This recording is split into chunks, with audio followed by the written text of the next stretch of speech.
নিবেদিত যৌবন। যে যৌবন পরমেশ্বরের পায়ে নিবেদিত, তার প্রতি ব্রহ্মচারী ভ্রুক্ষেপহীন।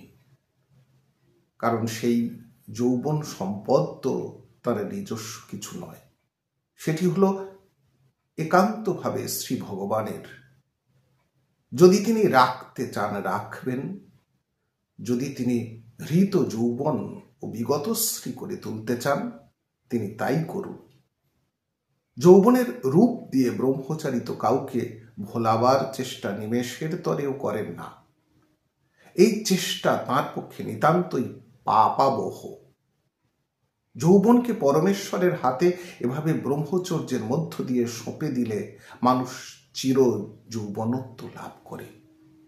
এটি একমাত্র পরমেশ্বরেরই দান হিসাবে পাওয়া সম্ভব।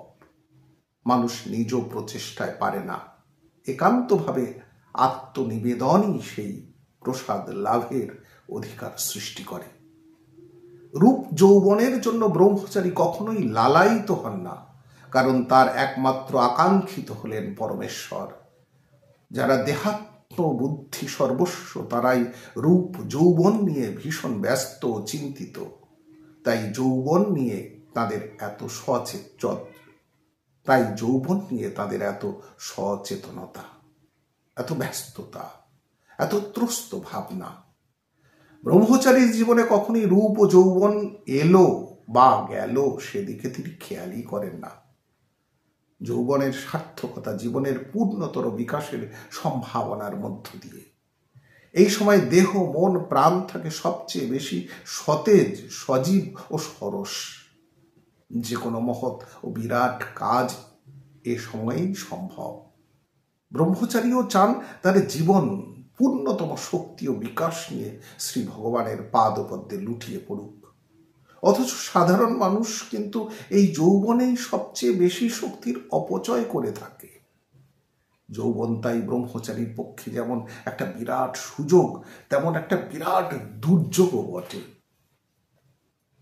তিনি প্রাণপণে নিজেকে সেই দুর্যোগের হাত থেকে বাঁচান বলে যৌবন তার নিকট সুযোগ নিয়েই বিদ্যমান থাকে এবং তা অনেক দীর্ঘায়িত হয়। 80 বছরেও তিনি যুবকের মতন থেকে ভগবানের প্রীতির জন্য যুবকোচিত শত সহস্র কর্ম সুনিষ্পন্ন করেন। পাঠ করলাম ব্রহ্মচর্য বিজ্ঞান থেকে। নিবেদিত যৌবন। ধন্যবাদ।